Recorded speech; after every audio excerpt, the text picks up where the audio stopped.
All right, well, good afternoon, everyone. Thank you all for being patient with me today. Today, the City Council once again, rejected the arbiter's ruling in the case of, or in the cases of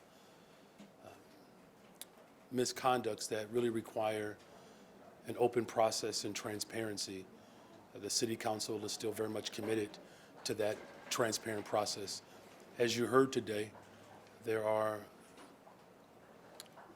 quite profound interactions that the public has had with law enforcement over the course of decades in this city.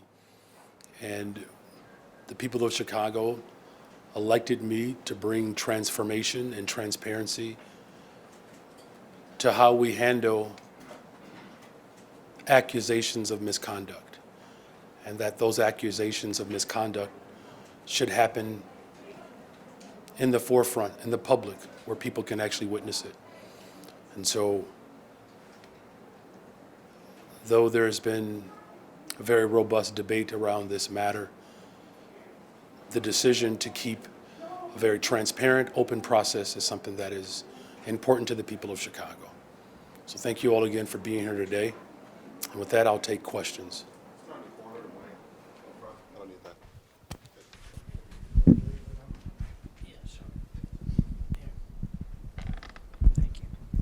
Good afternoon, Mayor. Good afternoon. I wanted to ask about the rejection of the arbiter's ruling again. Is this something where the city is open to negotiations with the FOP on this? It's something that President John Canzara said that they are not open to, but I know that the city's attorneys had floated the idea of maybe a compromise with a public arbitration process. What is the city thinking as this goes to more likely to be decided in court? Well, the city's position is pretty clear, and that decision was confirmed again today, that as we look to regain trust within our communities between our neighbors and law enforcement, that having an open, transparent process will help do that.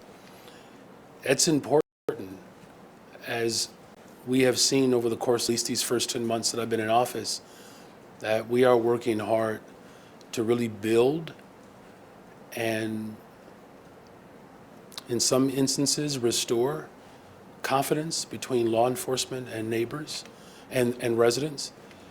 And that is a responsibility of all of us.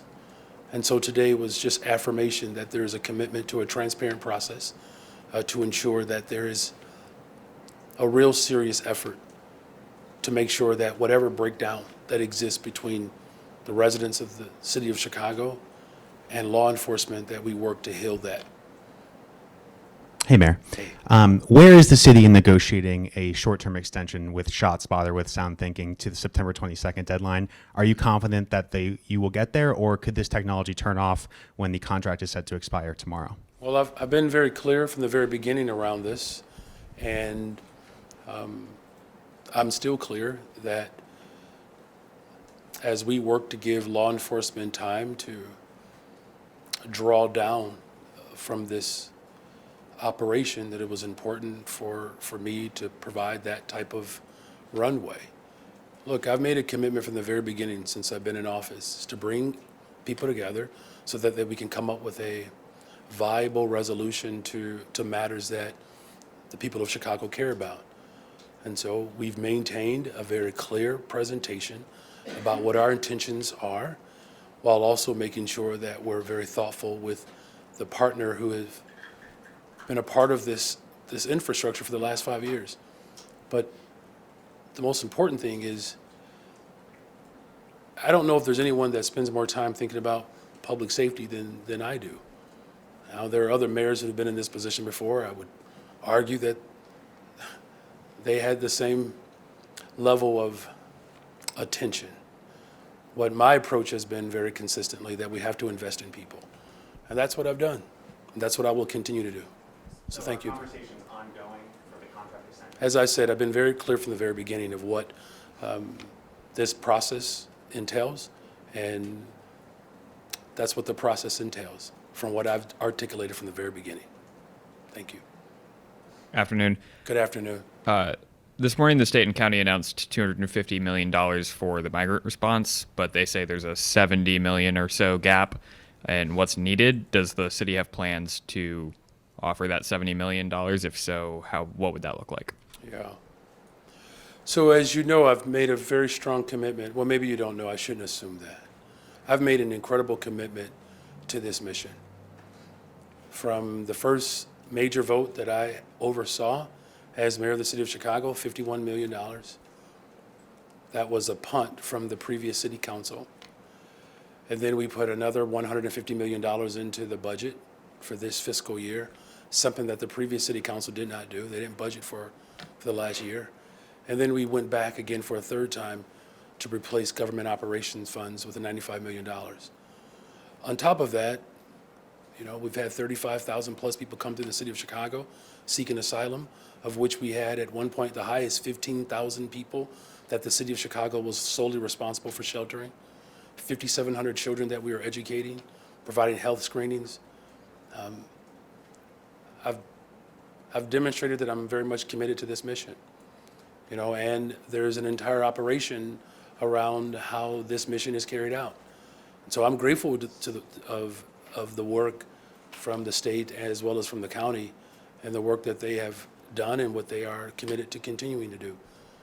And there's an entire operational aspect to this mission that I have to have full consideration of, because I'm, again, solely responsible for sheltering people. We're solely responsible for educating people. These are, you know, big tasks. And as you know, from the very beginning, since I've taken office, we've decompressed police stations, the airport. There's a lot of work that's involved here. And the city of Chicago has the bulk of that responsibility. And grateful that we have partners like the state of Illinois that have helped resettle families. The county has committed to ramping up its healthcare services at each of our sites, of which 28 of them, I'm running all of them. We're going to continue our work to make sure that this mission is fulfilled. But Mayor, that doesn't answer the question that there's a $70 million gap. Why did you engage with the state and the county and then refuse to commit?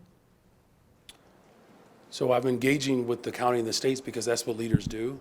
I've made a commitment to collaborating with people. There are a lot of things to consider in this entire operation. It's not just financial resources. It's about beds, right? And who ultimately is going to be responsible for the temporary shelter. I remember the state of Illinois committed to 2,000 beds back in November. And we are still working out and fleshing out the details around that, because look, this is a very comprehensive approach. So this is not about my commitment. If anybody questions I'll say it like this: I don't believe anybody in Chicago is questioning my commitment to this mission. Well, they are, because you didn't put in the $70 million that you promised you would give them at that meeting and then walked away from it. Were you at that meeting?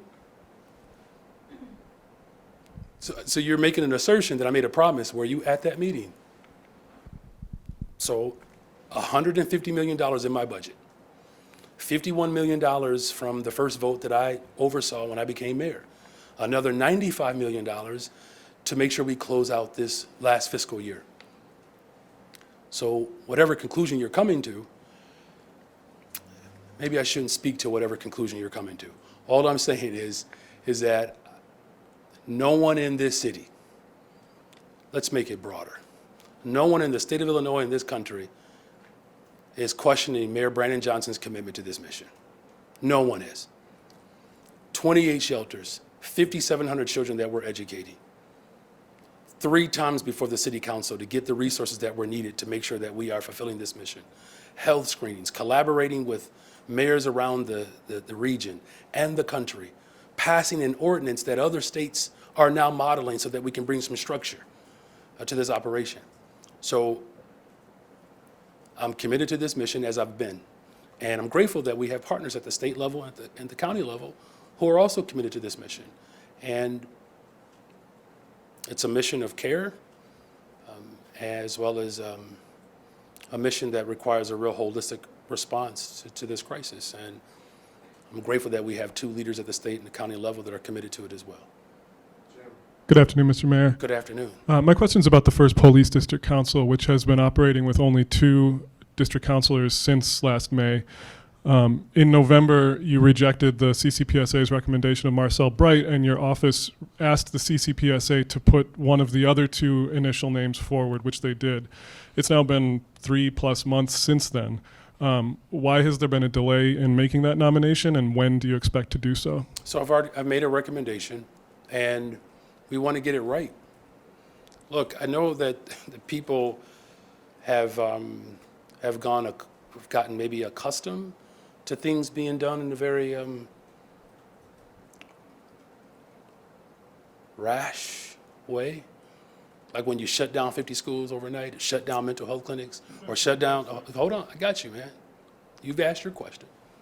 And what I'm simply saying is that I know that people have become accustomed with decisions being made in a way that, quite frankly, have been quite frankly sloppy. We've hurried up to pass deals for parking meters and skyways and public housing. Where has that gotten us? So you have a thoughtful mayor. That's what you have. And so there's a recommendation that has been provided, and so now we're moving forward. When will you move forward with that? I've already made my recommendation. Yep, so you'll see that shortly. Thank you. Mr. Mayor, I'm sure you heard the criticisms today of the current process as far as police discipline, with the police board making its decisions behind closed doors. Are you open to a more transparent process for these police situations? Do you have one in mind? And what would you like to see come out of this debate? Yeah. Well, let's start with the last question of your three. What came out today was a vote. And the city council, once again, rejected the arbiter's decision. So that's thing one. As far as do I have ideas, of course I'm working collaboratively with our police superintendent, as well as our police officers, as well as the community, which includes the faith community, community-based organizations, to come up with ways in which community safety do not have to center around policing alone. And then for your first question, as far as, the best available transparent process is the one that we're speaking of today. Now, is there room to continue to transform? Absolutely. I mean, you also heard not just the criticism, but you also heard the real life stories of individuals, men and women who have been tortured by law enforcement, and we're still paying the price for that, and so are these individuals who've been deeply traumatized. You had one individual spoke of a case, I was 4 or 5 years old, and we haven't settled the fact that the painful past that this city has endured around policing, it is incumbent upon all of us to ensure that people feel served and protected, and to have a transparent process that allows for, again, the most egregious accusations, to have a transparent, open process. That's what the outcome that we want.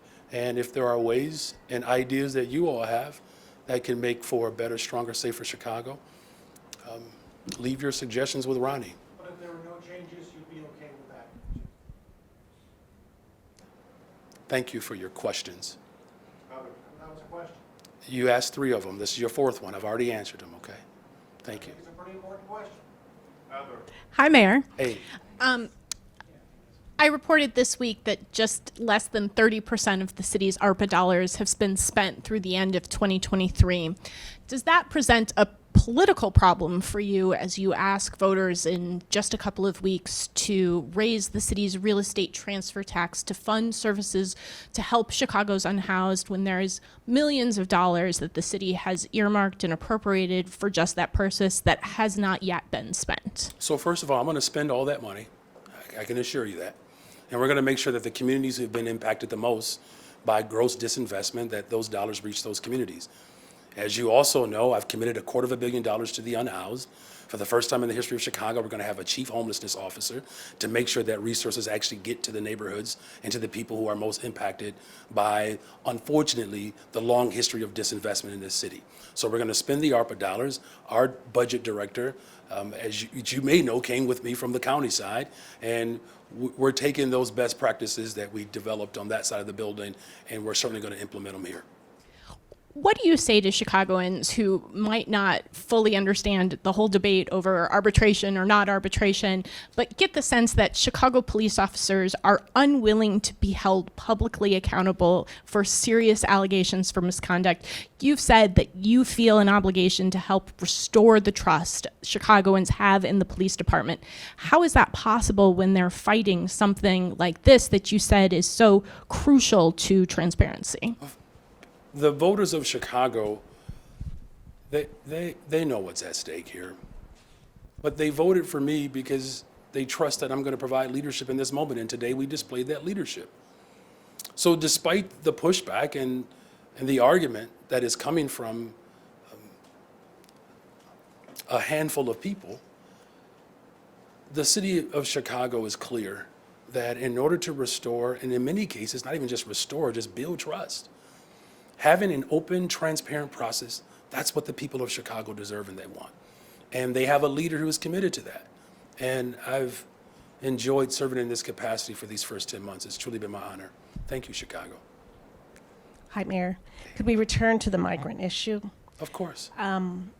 This is the second time that you and the governor's office seem to disagree on how things are going to play out to care for the situation.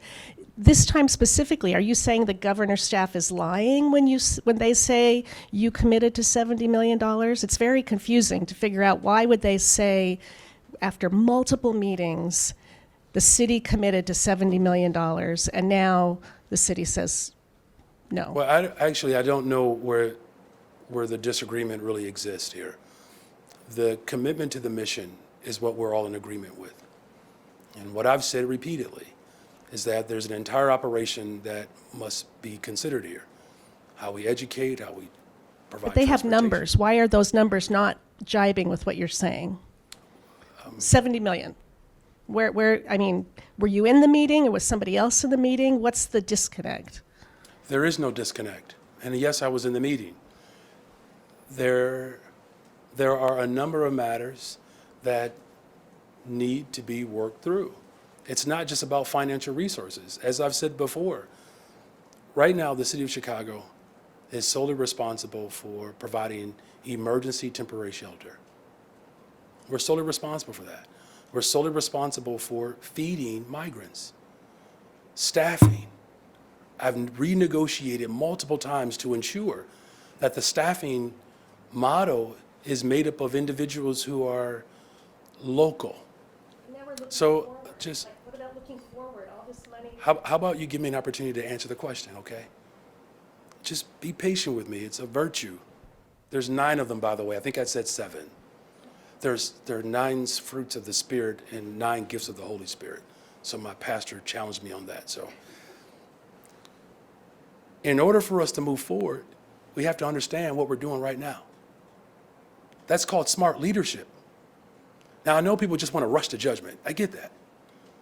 But I have the responsibility to make sure that we build an operation that is built around people's humanity. And that's why I'm speaking specifically about how we house migrants, a temporary emergency shelter. Remember, the state made a commitment to 2,000 beds back in November. Do you remember that? Yes. All right. So all of those details are still being worked through. It's not just simply about finding financial resources. It's about building an entire operation. For the first time in the history of the world, a local municipality has been asked to establish, build, maintain, and operate a migrant resettlement.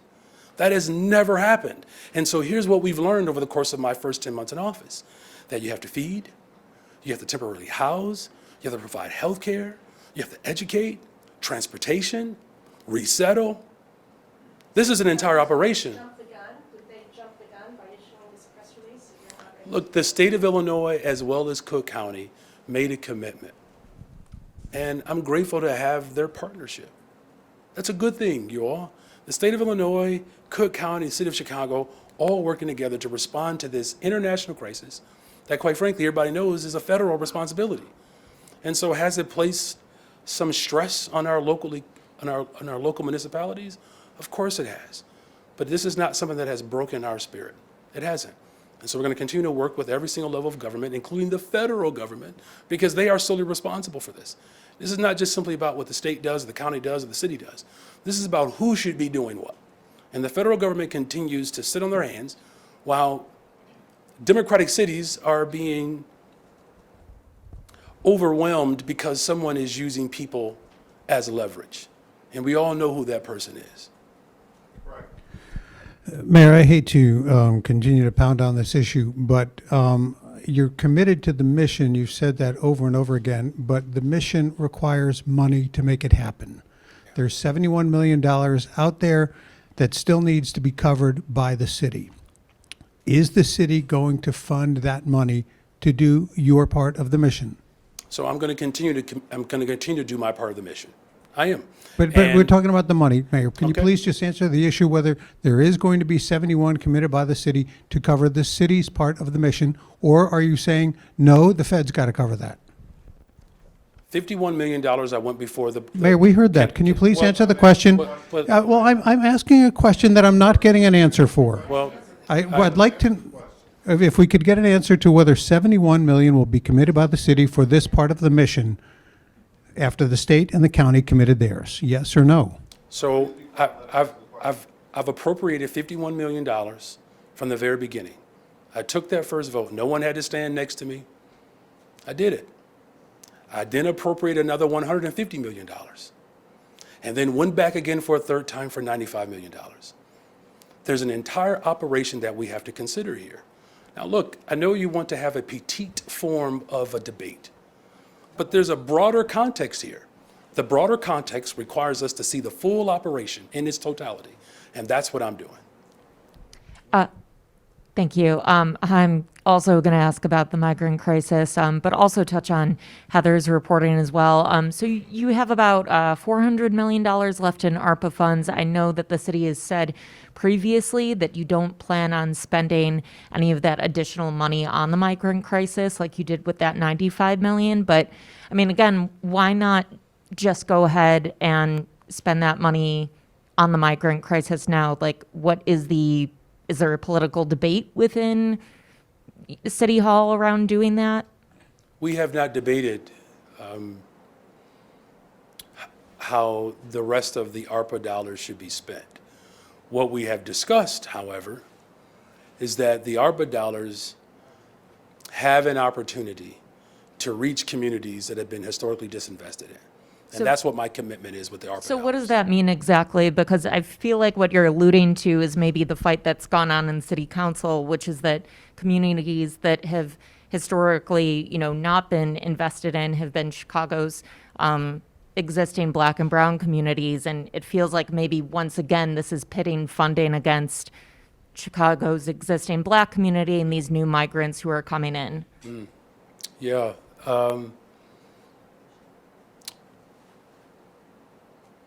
What the pandemic did, it exposed us. It exposed the failures of government. And so, I do know that there are some individuals that feed off of the divisive nature of politics. But ensuring that ARPA dollars get to the neighborhoods that have been historically denied access to housing, access to good paying jobs, that's important to me. And it's important to the people of Chicago. And I'm going to work hard like I've done these first 10 months to ensure that the dollars reach the neighborhoods. And so, again, just to be clear, you have absolutely no plans to use any more ARPA money to aid this crisis right now. To be absolutely clear, the ARPA dollars were designed and set up to get to the neighborhoods. And I'm going to work very hard to ensure that that happens. That's not like yes or no on that, though. So again, There are I do, migrants so then you can draw your own conclusions there. Look, if you want a very simplistic form of government, perhaps that's a place for a student council in third grade. For the city of Chicago, with all of the complexities that we deal with every single day, I've said repeatedly that the dollars must go to the neighborhoods. And that's what I've done as a Cook County Commissioner. That's what we're working towards as we set up more opportunities for those dollars to actually reach the community. Hey, Mayor, how are you? I'm well, thank you. Glad to hear that.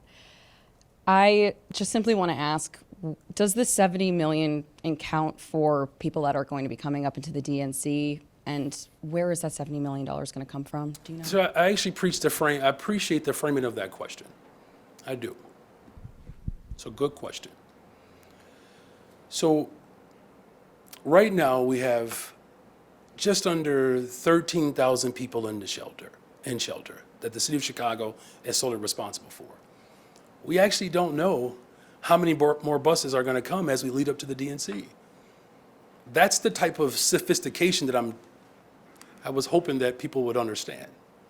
That to talk about a single number without fully knowing all of the complexities that relate to this mission is,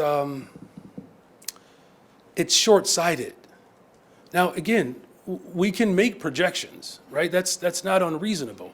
And last summer, there were 30 buses coming a day. The discussions that we have had between the state and the county have been centered around providing temporary shelter for a smaller number than I'm currently responsible for right now.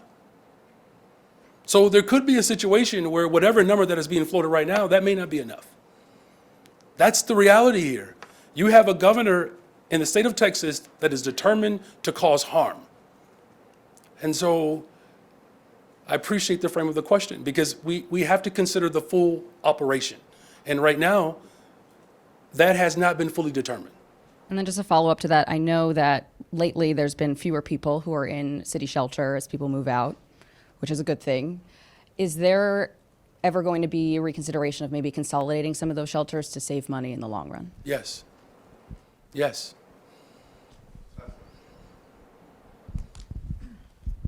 Hi, Mayor. Of that Hi, state. how you doing? Good. How are you? Wonderful, thank you. Of the state and county funding, the state said the $102 million would be proposed in the governor's fiscal year 2025 budget proposal. You know, what will the city do until then? Is the city dollars currently budgeted? Is that enough to last the city at least through July, or do you anticipate funding will run out before then?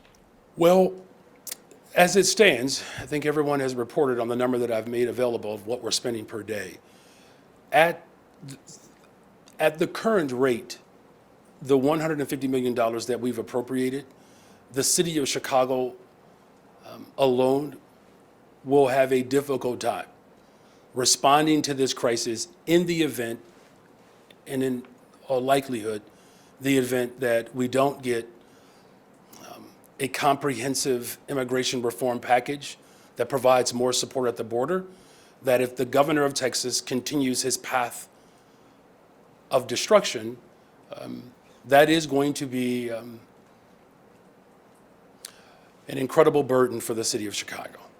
And so you're absolutely right to raise that. And, you know, again, my responsibility at this point is to do our very best with the resources that we have to continue to provide this operation and this mission with a real humanitarian approach. And we do need the federal government to do more. We do. And again, I'm grateful that the state of Illinois and the county are going back, well, at least in the case of President Preckwinkle, going back to her body. I do appreciate that. And I do appreciate that the governor is willing now to go to his body directly. But, you know, our conversations are not over. We're going to continue to have conversations so that we meet this moment. Also, you know, on the Bring Chicago Home referendum, you know, opponents have been arguing it could deter new construction and new housing from being built. To combat that, one researcher, he suggested that for the first sale of a new development, that be exempted from the tax applying if it occurs within the first 10 years of construction. Do you support adding exemptions like that to try and ensure housing continues to be constructed as well? You know, I'm not familiar with that particular proposal. You know, what I will say, though, is, look, everyone knows, you know, what's at stake here. And what's at stake here is the fact that we have a crisis that has been unaddressed by previous administrations. And my administration made a commitment to address the unhoused crisis in Chicago. When you have 1 in 4 1 in 4 black children in the Chicago public schools will experience homelessness over time as a Chicago public school student. That's unconscionable. And so making sure and ensuring, much like what I've already done we're going to hire really soon a chief homelessness officer, $250 million into the unhoused, making sure that we're putting dollars towards violence prevention. It's a holistic approach, and building more affordable housing. All of that is a part of my plan as mayor of the city of Chicago, of which we're already moving in a very aggressive way to ensure that that plan comes to fruition. And in the instance of this particular ballot referendum, 93% of people will actually have a tax reduction. 93% will have a tax reduction. 70% of those who are unhoused in the city of Chicago are black people. Like that's not okay. So I do appreciate whatever spirit in which this person is looking to provide perhaps other possibilities, but the main goal is to address the unhoused in the city of Chicago. And I made a commitment to doing that, and I've honored my word. Because I believe it's important that as mayor of the city of Chicago, you honor your word. And everything that I said I was going to do, I've done it. I believe in telling people the truth. Hi, Mayor. Hi. A lot has been made about whether Chicago police will be prepared for an end to the ShotSpotter technology. Can you talk about what steps you've taken or what steps need to be taken in detail to prepare police officers for that change whenever it does happen? Well, Superintendent Snelling and I have been in constant conversations about this form of technology. And so, as far as the specific details at this time, I don't know if I want to go into those specifics right now, but what I can say is that I've been clear from the very beginning that ensuring that public safety is met with the full force of government. Our community safety plan, which focuses on people, places, and partnerships, and our Deputy Mayor Garen Gatewood has done an amazing job bringing people together. What we're ultimately preparing for, without getting into too many of the specifics, what does community safety look like without just simply a police response? Because we're asking police officers to do too much. And that's why we're working with the business community, the philanthropic community, community-based organizations, my administration, to fund critical services to ensure that we're preventing violence. Because that's the ultimate goal. We don't want to just simply react to something that happened. We want to prevent those acts from happening. You all know I live on the west side of Chicago, Austin, beautiful community, and the first mayor likely in the history of Chicago to wake up in one of the most violent neighborhoods in the entire city of Chicago. No one thinks about this more than I do. And so we're working with the superintendent to build out our strategy, as we've already laid out our public safety plan, a community safety plan, but build out a strategy that moves us away from this particular form, but also looking towards the future. And the future really is going to require a full force, a comprehensive approach to address this matter. The last thing that I'll say is the ultimate plan is we have to do in the city of Chicago what safe cities do around America. And the safest cities in America all have one thing in common. They invest in people. That's the full strategy, to invest in people. That's why in my budget, I added an additional $76 million to youth employment. We've already seen a 20% increase in youth employment. 25,000 young people that were hired. We're going to hire additional 4,000. So we're going to get close to almost 30,000 young people that we're hiring this summer. Now, that's on top of the work that the philanthropic community and the business community has committed to doing as well. Hiring young people, making sure we're creating affordable housing, stabilizing our education system so that people actually have a right to exist in the very neighborhoods in which they're being raised in, and that includes all public accommodations. That is part of the more comprehensive plan, but again, I don't want to get into too many of the specifics. Is the city considering any other type of gunshot? No. Okay. On the same subject, so I'm a little confused. So does Spot Shutter end tomorrow? From the very beginning. Yes or no? So I But it's a yes or no question. Does it end tomorrow? it may be a yes or no question for you, but I would respectfully ask your question and allow me to answer the question the way in which I want to. Okay. Okay, just respectfully. I don't dictate how you, understand. but I get just for it. a second, I don't dictate how you ask a question. So please don't dictate how I answer a question, okay? So here's what I've been clear about from the very beginning. I made a commitment, and I've honored that commitment. And then we've also provided a runway that allows for the police department, community organizations, and the full comprehensive approach that we are building towards building a better, stronger, safer Chicago, that we have an opportunity to transition away from it. The contract, of course, we know when the day that the contract ends, that there's no secret there. But I've been clear from the very beginning that retiring and moving away from this particular form of technology while providing a runway is what I've said.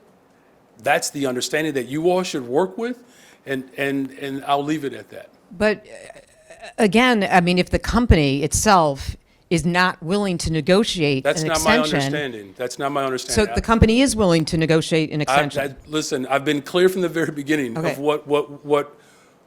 what I've committed to. I've been clear from the very beginning. So if you want to provide a runway, then why didn't you announce this 3 months ago and provide that runway for the past 3 months, and then it would just end tomorrow? Because I wanted to do it this way. So are you doing it this way because you're concerned about violence over the summer? No.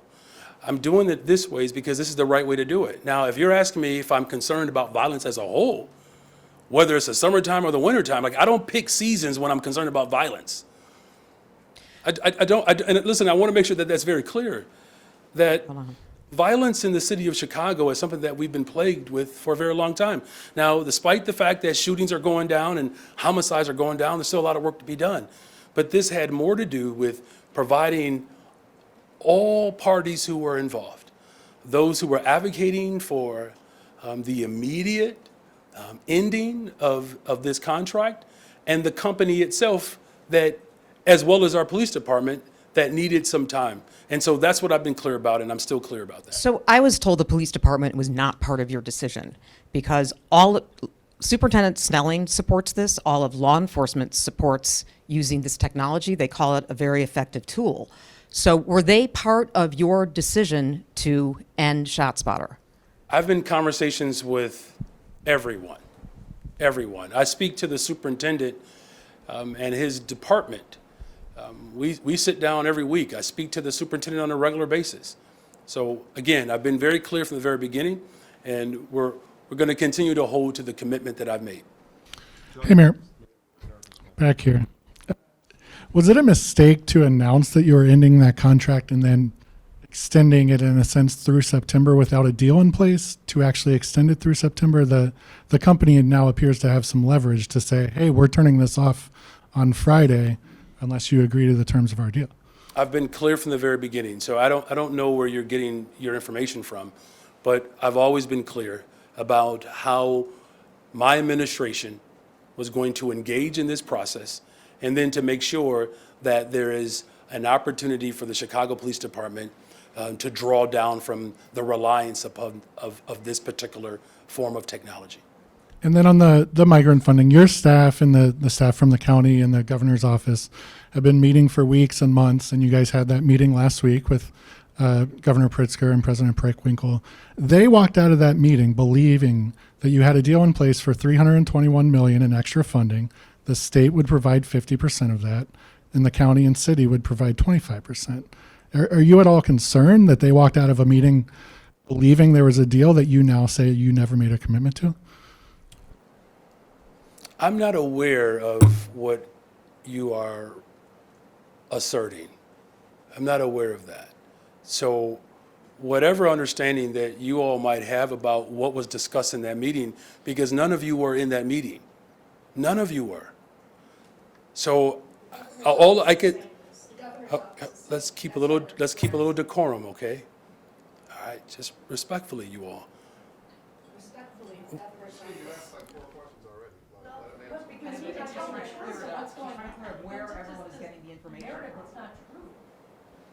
All right, you all done? All right. So again, no one in the city of Chicago or the state of Illinois or this country is questioning my commitment to this mission. So whatever for... All right, let's get to the next question here. You all, I would hope that you all would have just respect for your colleagues who have not asked a question yet, okay? Now, I'm trying my best to be patient here, respectfully, but it's becoming quite hostile. The next question? ask a question. No, he's not. It's not an answer. We're getting obfuscation. We're not getting answers. Out of respect to those who have not asked a question, let's go to the next question, please. Good afternoon, Mayor. Good afternoon. On ShotSpotter, is a contract extension approved by Sound Thinking? And then secondly, with your messaging on decommissioning the technology and sort of dovetailing it, bookending it around after the DNC, why did you give that framework? Yeah, the police department needed some time. I've said that multiple times now. The police department, our local police department, needed some time. You've had an entire infrastructure built around this particular form of technology. I believe that's what the people of Chicago want from their mayor. Look, again, I know there's been very abrupt decisions that have been made historically. I'm working hard to avoid that trend. Maybe it just shows a loving, caring side that maybe people are not accustomed to. There were people who believed one particular way and people who believed another particular way. I brought those interests together. And so I've been clear from the very beginning that moving away and transitioning out is what I've made my commitment towards. And that commitment is still in place. I think we hear you there, but this runway that you want, has Sound Thinking agreed to it? I've been clear from the very beginning. And I'm still clear. Those conversations that we've had over time have led us to this decision. And so I'm clear about the decision and we're going to hold to it. Hey, Mayor. Good afternoon. Hey, good afternoon, Jay. Hey, so just to clarify on that last question, so Sound Thinking has agreed to an extension here. One more time. I've been clear from the very beginning. I've been clear. And so you have... I understand. You wouldn't be asking the question over and over again. Okay, just hold on a second, Ronnie. Just hold on a second. Jake, I'm going to answer your question. We're going to try to stay focused here, despite the disruption. When I've had conversations with those who operate and run ShotSpotter, from the very beginning, we were clear about what I've already announced. That is still in place. What I said and what we're doing, what I've been absolutely clear about. Providing this extension in this runway, it provides our law enforcement with time to move away from a system that they've relied upon for a very long time. And I believe that's the sensitive, right thing to do. Good afternoon, Mayor. I'll be quick. First question, if the city isn't considering a gunshot detection alternative to ShotSpotter, then what should replace it? Will it still be a form of surveillance technology? Well, and thank you for that question. As I've said, the violence that we experience in Chicago is horrific. And though shootings are down, homicides are down, there's still a lot of work to be done. My plan and my vision for the city of Chicago is comprehensive. It's going to take more than what has been done to get to the results that I'm committed to see come to fruition. And so investing in people is our best pathway forward. Now, are there other technological advances, that I may not be aware of that provide a non-police response to respond to emergency? Because 40% of the calls that come through are mental health crises. There could be some forms of technology that can give us a response so that EMT can show up and mental health crisis providers can show up. I'm not aware of any. But again, the approach here is to build a comprehensive approach. And that's what we've done. And so I don't want us to fall into the trap and the behavior of old, where we only look at policing as the only form to build a better, stronger, safer Chicago. And on the subject, sorry. No, it's your turn. On the subject of migrant funding, how much runway does this $250 million give the city's shelter apparatus? Specifically, does it stave off the chance of budget cuts or shelters closing mid-year? Well, as I've said before, we have to size our shelters that allow for the financial restraints that I've been very clear about. Is this going to help us? Absolutely. But the goal is to ultimately challenge the federal government to do its part, because local municipalities are not designed and built to be able to hold this type of operation. So the support that we are receiving from the state and the county, and all the support that we've received up to this point, the people of Chicago are very appreciative of it. But it's really going to take the federal government to really do what it's done in the past with other crises of this magnitude. And so that's what our work we have to continue our work to ensure that the federal government does its part. Did But you have another ballpark, question? end of summer? Oh. Will it last until the end of summer, do you Well, think? again, I appreciate the question. This was asked earlier. Look, the governor of Texas is determined to cause chaos and harm. So it's a fair question. What I can tell you, though, is because there are things that we cannot control. And those things that we cannot control are in the state of Texas. And so depending on what the federal government is able to do to provide more border support, that ultimately will determine what our capacity ultimately is, and then how much runway, as you're asking, will those additional resources provide us. All right, is that everybody? Thank you all very much.